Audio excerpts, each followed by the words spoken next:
por las dudas. Bueno, vamos a ver algo de Edipo. Ahí tienen la clase, después léanla cuando revivan y recuperen su libertad, ¿sí? Nosotros vamos a hacer algunos comentarios. Puntualmente, ahora vamos a revisar, no sé si ya vieron en teoría las categorías discurso literario, o sea, qué es literatura, seguro lo habrán visto, esa discusión, y los géneros. Estamos empezando, el otro día empezamos justamente con eso, el lunes. El género narrativo, poético. Sí, la lírica Sí. y el drama, justo, sí, el lunes lo vimos. Bien, perfectísimo. Bueno, vamos a... nosotros ya vemos un poco de esa cuestión. Vimos poesía o poema épico, ¿no? ¿Se acuerdan que el Homero, la Odisea y la Ilíada son poemas por su forma, porque están compuestos en verso, pero son narraciones, ¿no? Son narraciones en verso. Entonces, forma parte del discurso o del género narrativo, pero su forma es verso. O sea que ya arrancamos con que es todo muy mezclado en este mundo y no es tan específico, pero bueno, no importa, vamos a ir separando ahí. Después vimos, habíamos visto en principio Come Tierra, que es una novela y que pertenece también al género narrativo, porque tiene narrador. Tanto la Odisea como Come Tierra había un narrador. Vimos el mito, ¿se acuerdan? Y la leyenda, lo mismo, género narrativo. Todos tienen narrador. Y vimos, luego incorporamos la poesía de Safo, ¿sí? Que ahí ya estamos dentro del discurso lírico, dentro de esto que vieron el lunes con Clara, una genia del mundo, el lírico, porque ¿qué rasgo tiene la poesía de Safo si la comparamos con Come Tierra, las leyendas de Galeano, los mitos? ¿Qué es lo que tiene, qué es lo que no tiene la poesía y que sí tienen los otros? No hay narración. Exacto. La categoría, el elemento, muy bien, Lucas, el elemento que hace que un texto sea narrativo es la presencia de un narrador, que puede ser, ¿se acuerdan? En primera persona, tercera, omnisciente, testigo, bueno, eso lo dejamos para teoría. Esas categorías hay que saberlas al dedillo, ¿sí? No podemos dudar. Y la poesía, es decir, Safo, en nuestro caso, es lírico, género lírico, porque tiene, digamos, presenta un yo poético, ¿sí? Es decir, esa construcción ficcional que cuenta, o sea, que se expresa en el poema, digamos, no es el autor o la autora, es ese yo que enuncia, y a veces se dice que enuncia sentimientos, ¿sí? Bueno, enuncia algo. Y ese yo poético puede ser un humano, un varón, una mujer, una persona trans, o puede ser no sé, un animal, un mosquito. Entonces hay que, de acuerdo a la lectura, uno va a descubrir quién es el yo lírico, ¿sí? En los poemas de Safo, el yo lírico era, digamos, aparecía Safo como yo lírico, ¿no? Yo, Safo, te pido, ¿sí? Pero aunque aparezca a veces Borges también y otros autores también, no podemos pensar que es Safo. Siempre recuerden que vamos a pensar que es una construcción ficcional, una construcción literaria o poética, aunque diga el nombre, ¿sí? Eso es todo reflexión de teoría literaria, pero es importante no confundir digamos, siempre hay un alejamiento, ¿no? Aunque diga que es Safo, es una construcción, es un yo lírico ficcional, ¿sí? Y ese yo lírico de Safo, ¿se acuerdan que le pedía a Afrodita que interviniera porque siempre se andaba enamorando, ¿no? De personas que que no se enamoraban de ella, la vida misma. Entonces, bueno, andaba mendigando la intervención de Afrodita, ¿sí? Y ahora pasamos al discurso, al género dramático, cuyo rasgo, ¿alguien se acuerda cuál es el rasgo? Yo veo un texto, abro un texto y me doy cuenta que es teatro. ¿Qué tiene que hace que yo me dé cuenta de que es teatro? Está escrito Los de diálogos, diferentes maneras. Claro, los diálogos. Bien. Diálogos y excelente. aparte las intervenciones entre los paréntesis y que aparecen los personajes, Bien, esto que etcétera. menciona Mariela y Milagros, sí, son, digamos, tiene parlamentos, anótenlo así. Después me tengo que acordar, Lili, pero esto ya lo dejamos para el cuatrimestre que viene, un cuadrito que han hecho Maru y Marcela de esto, de los géneros, que si bien es para teoría, les va a venir bien. Es decir, el género dramático, la palabra drama significa representación en griego, ¿no? Que viene de un verbo que es drao, que tiene que ver con ver, ¿sí? Entonces, representación, y se compone de parlamentos, y esos parlamentos de los actores o de los personajes se pueden dar en forma de monólogos. ¿Se acuerdan que es cuando habla solo, la persona solo y el público? ¿No? Siempre piensen que el discurso dramático, el género dramático fue escrito para ser representado. Y tiene las acotaciones escénicas que decían las chicas, entre paréntesis, o didascalias, ¿no? Que didascalia viene del verbo didasco, que es enseñar, la didáctica, ¿no? Es decir, dar los rasgos, mostrar cómo están vestidos, dónde va a ocurrir la escena, ¿sí? La escenografía y demás. Entonces, los personajes van a decir sus parlamentos en forma de monólogos o diálogos y van a tener indicaciones teatrales de cómo vestirse, con qué tono usarlo y demás, ¿no? Ese es el elemento que hace que un texto sea teatro, ¿sí?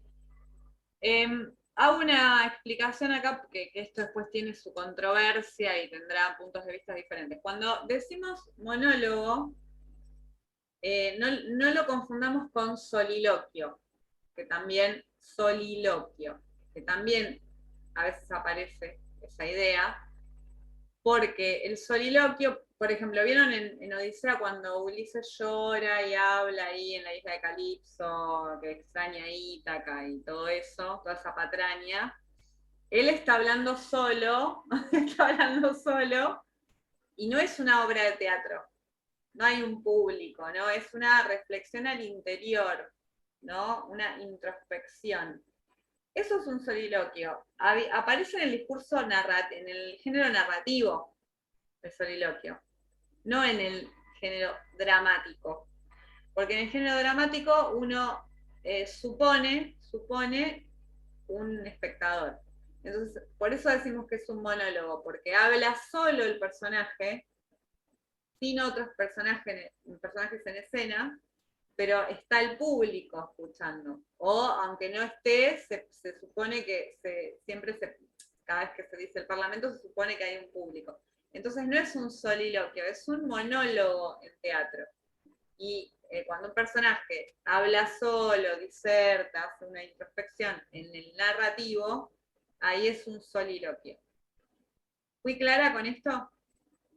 No sé si lo dije en la clase, pero ahí siempre es muy específico, es decir, no va a estar mal que digan, ahí es un soliloquio, pero no es lo específico, ¿sí? Lo que está pasando en realidad. Bueno, dicho eso, dentro del discurso dramático tenemos los tipos o los subgéneros, ¿no? Porque hay profes que van a decir subgéneros, tipos, no sé, Lili, vos cómo lo ves.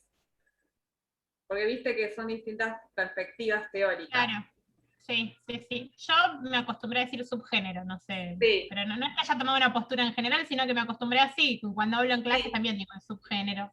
Sí, a mí me cierra más género, discurso, digamos, la división sería discurso, tomando Bakhtin, ¿no? Lo de complejos y simples. Bakhtin no. Sí, Bakhtin, ¿no? El problema de los géneros discursivos. Claro. Bueno, discurso literario y no literario, grandes conjuntos, ¿no? Dentro del conjunto literario, géneros, narrativo, lírico, dramático. Y dentro de cada género, subgéneros, ¿no? Entonces, dentro del género teatral o dramático, tenemos muchos, pero vamos a concentrarnos ahora en tragedia, comedia y tragicomedia. ¿Sí? Esos son los subgéneros. Después van a ver ahí el vodevil, el stand-up, ¿no? Esta otra comedia musical, bueno, todo eso forma parte de los El absurdo, subgéneros. ¿no? Pero eso es mucho más adelante. ¿Cómo, Lili? No, digo el absurdo, pero eso mucho más adelante. Sí, sí, ya vamos a ver. Bueno, ellos no ¿Cómo van a ver. Ah, capaz que con Hernán el año que viene ven. ¿Cómo olvidar a Godot? No se olvida Godot, No se olvida. pero No. ahora ellos van a ver Universal en lenguas no hispanas en segundo, en Historia del Cultural 2, y en tercero ven Española Latinoamericana, y en cuarto Argentina.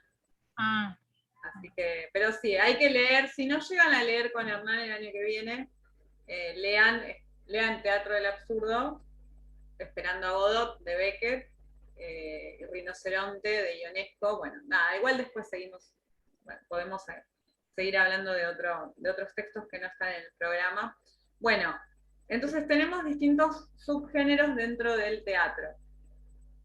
Tenemos la tragedia, la comedia y la tragicomedia. Esto es importante para nosotros, ¿no? Porque calculo que para el resto de la población no creo que se esté preocupando por la división de subgéneros dramáticos. Esta cuestión de, si yo leo que es una comedia, hay algo que yo ya sé, y si leo que es una tragedia, hay algo que ya, solo con leer título o saber eso, y si sé que es una tragicomedia, hay algo que yo sé, que es cómo va a terminar. La tragedia, ¿cómo va a ser el final? Como lo dice su palabra, la palabra... Trágico, muy trágico. Exactamente, muy trágico. Va a terminar con la muerte, que puede ser de los protagonistas o de algún personaje, o con, como le pasa a Edipo, que Edipo es desterrado, ¿sí? Positiva. Feliz, claro.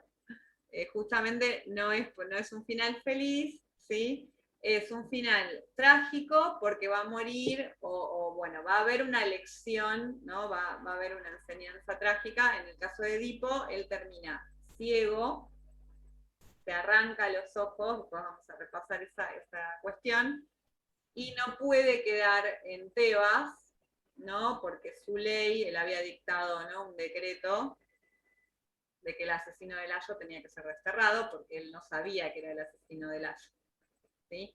Entonces no muere Yocasta. Después pensemos, ¿no?, como en Hollywood, como en el cine, siempre mueren los afro, ¿no?, los rusos, los trans, los que se portan mal, mueren, ¿no? Los que fuman marihuana, ¿no? Siempre están ahí, esos mueren en las películas de norte. Se ríen, pero esto es así. No, nunca mueren, ¿no? Siempre los del FBI se salvan, ¿no? Los del ejército norteamericano. Entonces, Laura, ¿querés decir algo? No, sí, cada vez que veo una película con mi mamá es, a ver, tenemos al negro, a la rubia y al chino. Bueno, a ver, a ver, ¿va a morir el negro o el chino? A ver, Primero, yo digo que ¿quién muere el muere negro. primero? Entonces, porque morir van a es morir tal los cual, dos por, sí. por no ser puros. Sí, ¿no? sí. Por no Pero ¿quién de ser- los primero? ¿No? Es así.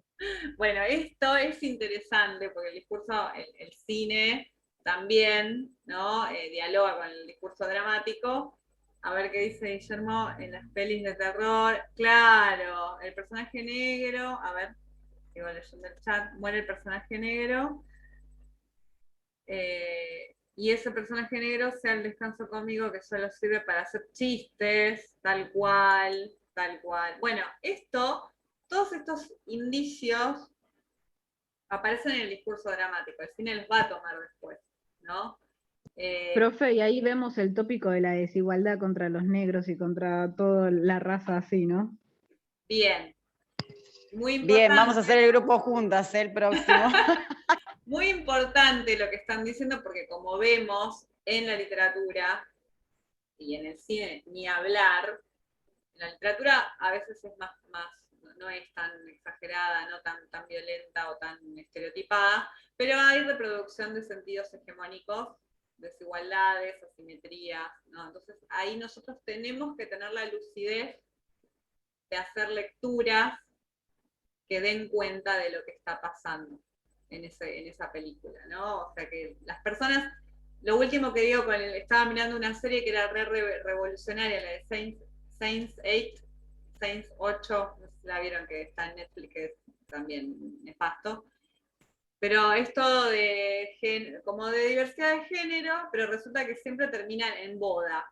No puede no haber un casamiento. O sea, la vida termina, digamos, se completa con el casamiento, ¿no? Y eso también es reproducción y reproducción, bueno, para que vayamos.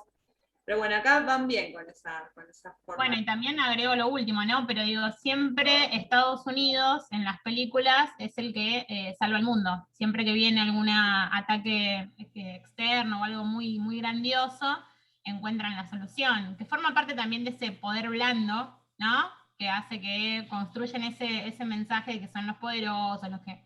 Y después vino la pandemia del coronavirus y se querían inyectar la bandina. Claro, exacto. Entre paréntesis. Exacto. Sí, sí, es súper interesante el cine en ese sentido. Algo habíamos hablado de cómo, por ejemplo, el ejército de Estados Unidos subvenciona películas.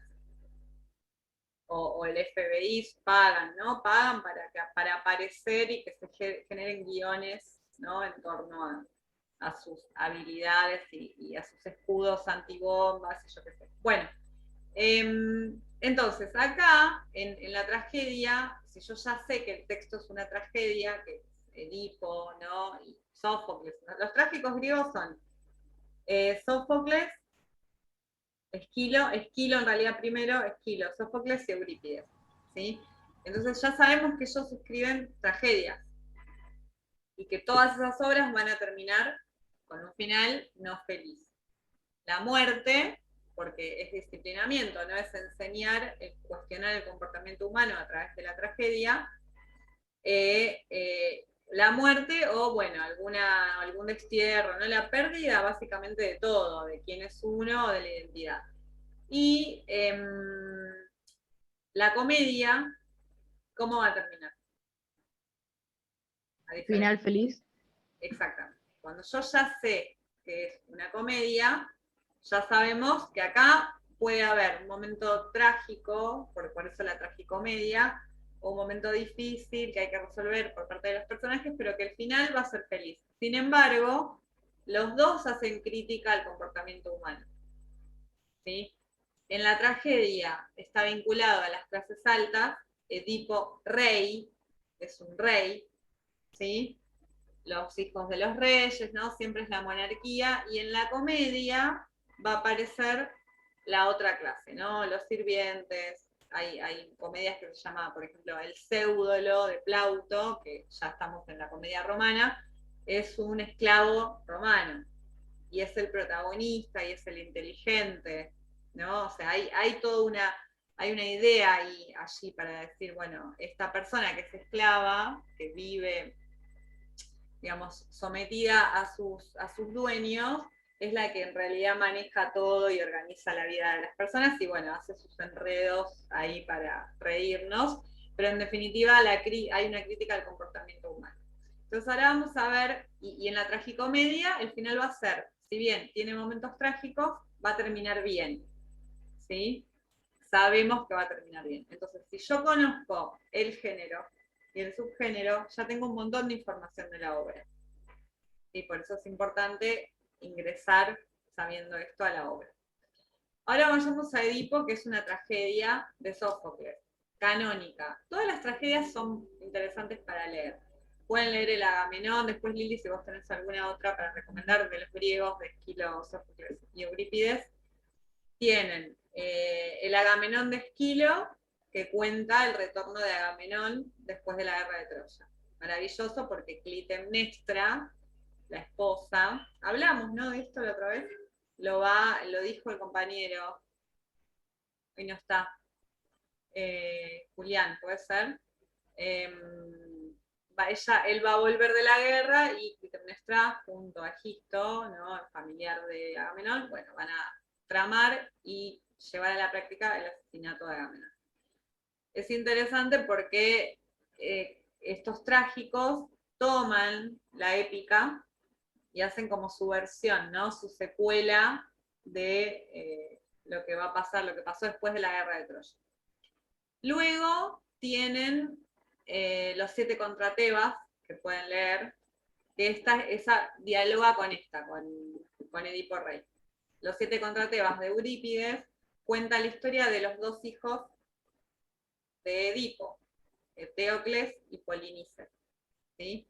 Que disputan por, digamos, por Tebas, por el trono de Tebas, porque ellos son hermanos, y como los dos son herederos del trono, se alternan, ¿no? Y dicen, bueno, vos vas a gobernar un año, le dice Eteocles, hablan Eteocles y Polinices, y le toca primero a Eteocles, que es hijo, los dos son hijos de Edipo, y Yocasta. Van a gobernar un año cada uno, le toca primero a Eteocles, cuando es el turno de Polinices, ¿qué se imaginan que va a hacer Eteocles? No le va a devolver el trono, ¿no? Entonces, Polinices, con 7 ejércitos, ataca las 7 puertas de Tebas, ¿no? Entonces se combaten los hermanos y por supuesto va a terminar mal. Quedan las 2 hermanas, Antígona e Ismene, y tenemos la tragedia, ¿sí? Antígona, de Sófocles, que cuenta qué pasó con los hijos de Edipo, ¿no? Van contando estas otras tragedias, lo que pasó después de Edipo. Entonces es interesante, si les gusta esto, conocer, bueno, la Antígona de Sófocles, porque ahí lo que va a discutir Antígona es con Creonte, la ley, ¿no? Creonte es el ejemplo del rey que maneja la ley humana y que es justo, y Antígona cree en la justicia divina, entonces discuten, bueno, si entierran o no a Polinices, porque Polinices es un traidor, atacó su reino, pero porque le tocaba gobernar y su hermano no lo dejó. Entonces, Antígona quiere sepultar o hacerle el ritual, ¿no? de sepultar a sus 2 hermanos. Creonte dice, no, Polinices no va a recibir honras fúnebres porque es un traidor. Y Antígona dice, ah, no, bueno, va a hacer las honras fúnebres, y por supuesto, ¿cómo va a terminar Antígona? Mal, ¿sí? Entonces, esto es, ¿no? Tenemos todas las secuelas de los trágicos contando un poco lo que pasa, lo que hacemos los humanos, ¿no? Las disputas humanas y el comportamiento humano. Volviendo a Edipo, no sé si conocen algo de la historia, si alguien se acuerda cómo empieza. ¿Alguien se acuerda cómo empieza? Que eso es muy importante. Laura, ¿vos te acordás? ¿Cómo empieza? O sea, el nacimiento de Edipo, quién fue. No, la tragedia, esta Ah, tragedia. La Esta tragedia tragedia. Edipo Rey. Sí, empieza con, bueno, en Tebas hay una peste. Bien. Hay una peste, no saben el origen y bueno, mandan a los adivinos a ver qué se puede hacer, que le consulten a los oráculos. A Me ver cómo causa se gracia lo soluciona de esto. los oráculos, ¿no? Pero sí, para los Claro. griegos es importante. Exactamente esto que está diciendo Laura. Empieza, recuérdenlo, porque esto siempre lo pregunto y lo hablamos en el examen final. Una cosa es lo que dijo al principio ella, el mito de Edipo. Ustedes buscan en ese diccionario, se acuerdan de Pierre Grimal, buscan Edipo y les va a contar lo que dice, todos los textos en los que aparece Edipo, ¿no? Aparece como rey, aparece Edipo en Colono, aparece el mito de Edipo, ¿sí? Entonces, el mito de Edipo acá, es decir, su origen, cómo nació, qué le pasó con los padres, yo qué sé, no aparece al inicio de la obra. Es algo que se cuenta en el medio. Entonces, ustedes cuando den cuenta de que han leído esta obra, demuestren que han leído la tragedia y no que leyeron el mito, ¿sí? La tragedia de Sófocles, que es Edipo Rey. Después está Edipo en Colono, que es otra tragedia que cuenta la vida de Edipo ya anciano, ¿no? Bueno, entonces acá ocurre esto, hay una peste en Tebas, ¿sí? El reino donde Edipo es rey, y los ancianos tebanos están en las puertas del palacio reclamando, haciendo un piquete más o menos, pidiéndole a Edipo que tome cartas en el asunto. Edipo, la peste obviamente destruyó las cosechas, las mujeres no tienen hijos, ¿no? Hay una mala, son malos tiempos, hay una mala área, entonces dicen, bueno, Edipo, tenés que hacer algo, vos sos el rey, ¿sí? Y Edipo sale del palacio a tomar cartas en el asunto. Es un rey responsable. hace algo, ¿no? Porque si no, ese rey se podría haber quedado adentro. Vieron que hay distintas historias sobre reyes. Él sale y dice, sí, bueno, habla con los ancianos, el coro de ancianos, después vamos a ver la estructura de la tragedia, pero eso lo vamos a dejar para después. Háganme acordar, por favor. Entonces dice, bueno, sí, vamos a resolver, voy a mandar a Creonte, que es mi cuñado, el hermano de Yocasta, mi esposa, al oráculo de Delfos. Recuerden que el dios oracular es Apolo, ¿no? El dios luminoso que se comunica y le dice a los oráculos la verdad, que nos diga qué pasa. Entonces, Edipo, rey, resuelve, es un rey que acciona, ¿sí? El pueblo le demanda algo y él hace, bueno, se hace responsable. Pero fíjense que la clase social es la clase alta, ¿sí? Son los reyes, la reina, ¿no?